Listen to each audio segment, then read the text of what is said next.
Hi hello welcome to women collective. జోగిని వ్యవస్థకు గుడిముసు ఎందుకు ఆలోచించారా ఎప్పుడైనా? ఈ అంశం మీద మనం మాట్లాడాల్సిన అవసరం నేటికి ఉందా లేదా అన్నది ఈ వీడియోలో చూద్దాం. రాజులు జమీందార్ల ఏలుబడిలో గుడులలో మహిళల జీవితాలు దుర్భరమైపోయాయి. ఆలయాల్లో మనం చూసుకున్నట్టయితే ఆ దౌర్జన్యాలు కొన్ని శతాబ్దాలుగా కొనసాగాయి. ఒక మహిళపై అత్యాచారం చేసి ఊరుమ్మడి వేశ్యగా మార్చాలని అనుకుంటే చాలు, పీడిత శ్రామిక యువతిని జోగినిగానో లేదా దేవదాసిగానో మాతంగిగానో మార్చేవారు. ఇది ఆధిపత్య కులాల వారి దుర్మార్గం. జోగినిగా మార్చేసిన ఆమెను ఆలయ అర్చకుడి దగ్గర నుండి ఆధిపత్య కులాల్లోని ప్రతి ఒక్కడి వరకు లైంగికంగా వాడుకునేవారు. ఆ రొంపిలోకి దింపిన తర్వాత ఆమె బతికున్నంత కాలం అలా అత్యాచారాలకు గురవుతూ ఉండాల్సిందే. ఆమెను గుడికి సంబంధించిన దానిగా గుడి చేటి అని అనేవారు. ఇది దేవుడి మీద భక్తి, ఆలయాల మీద గౌరవభావం ఉన్నవారు చేసే పనేనా? సాలెగూడులో చిక్కుకున్నట్టు ఆ జోగిని ఎటూ తప్పించుకోలేని స్థితిలో దారుణమైన మానసిక వేదనను అనుభవిస్తూ ఉండేది. ఒక్కోసారి తినటానికి తిండి లేక ఇల్లిల్లు తిరిగి అడుక్కోవలసి వచ్చేది. ఇవి కాకుండా జోగినులు మాతంగులు గ్రామంలో చేయాల్సిన పనులు కూడా కొన్ని ఉండేవి. గ్రామంలో ఎవరైనా చనిపోతే ఆ ఇంటికి వెళ్లి ఆహారం ఏదీ తీసుకోకుండా కేవలం కళ్ళు తాగుతూ నాట్యం చేయాలి. జనం విసిరే చిల్లర డబ్బులు ఏరుకోవాలి. ఒక్కోసారి ఆ డబ్బును నుదురుతోనూ కంటి రెప్పలతోనూ పైకి తీయాలి. కళ్ళు సీసా నోటితో లేపాలి. ఎవరు ఎలా చేయమంటే అలా చేస్తూ వినోదాన్ని పంచాలి. గ్రామంలో ఏ జాతర జరిగినా పండగ జరిగినా ఈ దేవాంగనే వీధుల్లో నాట్యం చేయాలి. ఏ కారణం వల్లనైనా కుదరదు అని చెబితే మళ్ళీ కుల పంచాయతీలలో శిక్షలు విధిస్తారు. అదైతే మరింత ఘోరము దుర్మార్గము కూడా. ఈ దేవదాసి వ్యవస్థను మన దేశంలో రకరకాల పేర్లతో వ్యవహరిస్తుంటారు. కేరళలో మహారి అని, అస్సాంలో నాటి అని, మహారాష్ట్రలో మురళి అని, తమిళనాడులో తెవర్డియార్ అని పిలుస్తారు. కర్ణాటక, ఆంధ్రప్రదేశ్, రాయలసీమ జిల్లాల్లో బసివి అని అంటారు. నెల్లూరు, చిత్తూరు జిల్లాలోని కొన్ని ప్రాంతాల్లో తామమ్మ అని లేదా ముత్తమ్మ అని కూడా పిలుస్తారు. తెలంగాణలోని కరీంనగర్ జిల్లాలో పార్వతి అని, నల్లగొండ ప్రాంతంలో ఏషకాంత అని వ్యవహరిస్తారు. వేషకాంత రూపం మార్చుకుని ఏషకాంతాయి ఉంటుంది. ఇక తెలంగాణలోని నిజామాబాదు, ఆదిలాబాదు, మెదక్, రంగారెడ్డి, హైదరాబాదు, మహబూబ్ నగర్ జిల్లాల్లో జోగిని అని పిలుస్తారు. పేర్లేవైనా పెత్తందార్ల వాళ్లను ఉపయోగించుకునే తీరు ఒక్కటే. దేవుడి పేరుతో గుడి పేరుతో జరుగుతున్న దౌర్జన్యాలకు ఉదాహరణ ఇది. ఈ వ్యవస్థ గురించి తెలుసుకోవటం అంటే ఎందరో అమాయక స్త్రీల నిలువెత్తు కన్నీటి గాథలను తెలుసుకోవటమే. బసవి, మాతంగి, దేవదాసి వ్యవస్థలు 1988లో రద్దయ్యాయి. ప్రముఖ నాస్తికుడు గోరా తనయుడు లవణం, ఆయన భార్య గుర్రం జాషువా కూతురు హేమలతలు చేసిన పోరాట ఫలితంగా ఈ వ్యవస్థలు అధికారికంగా రద్దయ్యాయి.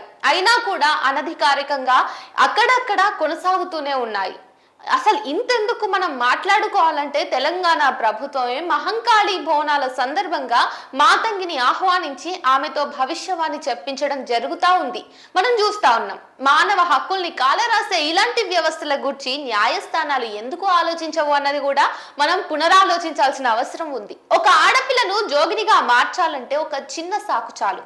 పిల్లలు కలగడం లేదని, కలిగిన పుట్టిన వెంటనే చనిపోతున్నారని, లేదా ఇంట్లో వారికి ఏదో జబ్బు వచ్చిందని, ఇలా కారణం ఏదైనా కావచ్చు, సందర్భం ఏదైనా కావచ్చు. ఈ విశ్వాసం మాత్రం మూఢ విశ్వాసంలోంచి మొలకెత్తిందే. మరోవైపు దైవార్పితం అనే మరో అంధవిశ్వాసాన్ని బలపరుస్తూ ఒక అమ్మాయిని ఊరికి ఉమ్మడి ఆస్తిగా పరిగణించడం. అమ్మాయి తల్లిదండ్రులు మనసులో ఎల్లమ్మ, పోచమ్మ వంటి దేవతల్ని తలుచుకుని తమ కూతుర్ని జోగినిగా విడిచిపెడతారు. అలా ఆ దేవత పేరు మీద ముడుపులు కడతారు. మనకు ఉన్న వేల మూఢ విశ్వాసాల్లో ఇది ఒకటి. ఆ తర్వాత వారి జీవితాలు మెరుగుపడితే ఆ తల్లి కటాక్షం అని సంతోషపడతారు. మెరుగుపడకపోతే ఆ తల్లి మనసు ఇంకా కరగలేదని ఓపిక పడతారు. అమ్మాయిని జోగినిగా మార్చే ఘట్టం చాలా భయంకరంగా ఉంటుంది. అమ్మాయి వయస్సు 5 నుంచి 6 సంవత్సరాలు ఉన్నప్పుడే తల్లిదండ్రులు కుల పెద్దల సమక్షంలో తొలి ఘట్టం పూర్తి చేస్తారు. పోతురాజు మంత్రాలు, డప్పుల మోతల మధ్య ఈ తంతు నిర్వహిస్తారు. అది పూర్తయ్యాక అమ్మాయి రసజ్వల అయిన తరువాత మైలపట్టం అనే అనే కార్యక్రమం ఉంటుంది. దీన్ని చాలా పెద్ద ఎత్తున నిర్వహిస్తారు. పోతురాజు సారథ్యంలో తోటి జోగిని స్త్రీల నాట్యాలతో ఎల్లమ్మ పోచమ్మ గుడి దగ్గర కార్యక్రమం నిర్వహిస్తారు. ఏలు కాకపోతే అమ్మాయి ఇంటి దగ్గరే నిర్వహిస్తారు. మైలపట్టం అంటే అమ్మాయిని పసుపు కుంకుమ పోసిన పట్టంలో కూర్చోబెట్టడం, మంత్రాలు చదువుతో గావు పట్టి రక్త తర్పణ చేయటం. గావు పట్టి అంటే మేకపోతు పీకను పోతురాజు తన పంటితో కొరికి చంపడం. ఆ రక్త తర్పణం భీభత్సంగా ఉంటుంది.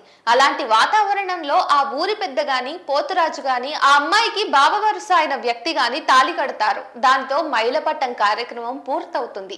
ఇక అప్పటి నుండి ఊరి పెత్తందారులు భూస్వాములు ఆమెను లైంగికంగా వాడుకుంటూ ఉంటారు.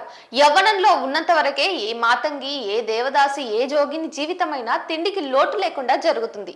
యవ్వనం తరిగిపోవటంతో వారికి కష్టాలు ప్రారంభమవుతాయి. దగ్గరికి వచ్చే వాళ్ళు ఉండరు, తిండి పెట్టే వాళ్ళు ఉండరు.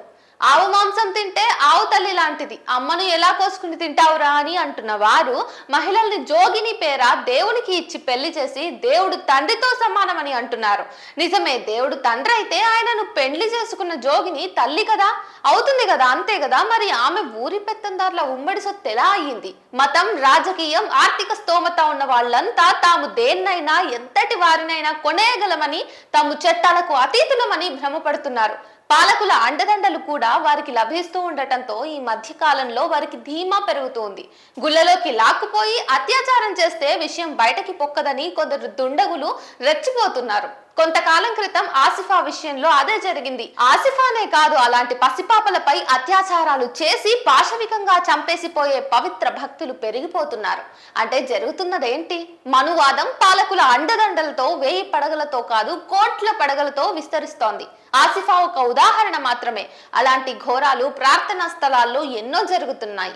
మీడియా ద్వారా బయటకొచ్చేవి అతి స్వల్పం, బయటికి రానివి కోకొల్లలు. అన్ని మతాల మత పెద్దలు వారి వారి ప్రార్థనా స్థలాల్లో చేస్తున్న అత్యాచారాలు రోజువారీ దినపత్రికల్లో మీడియాలో చూస్తూనే ఉన్నాం. 2018 నవంబర్లో ఒక బాలికపై 3 పాస్టర్లు అత్యాచారం చేశారు.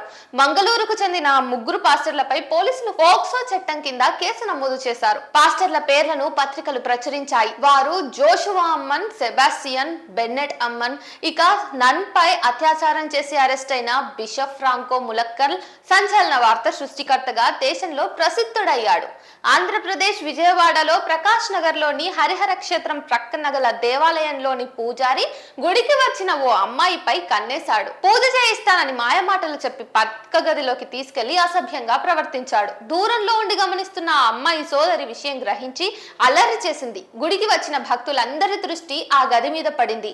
విషయం అందరికీ తెలిసింది. భక్తులే పూజారికి బడిత పూజ చేశారు. ఆ తర్వాత పోలీసులకు ఫిర్యాదు చేసి కేసు రిజిస్టర్ చేయించారు. ఇలా చిన్న చిన్న సంఘటనలకే జనం జీర్ణించుకోలేకపోతున్నారే. మరి మతం, దేవుడు, గుళ్ళ పేరుతో మనుస్మృతి ఆసరాతో శతాబ్దాలుగా మహిళల్ని మనుషులుగా కూడా చూడని వ్యవస్థల్ని ఇంకా భరిస్తూ ఉండాలా?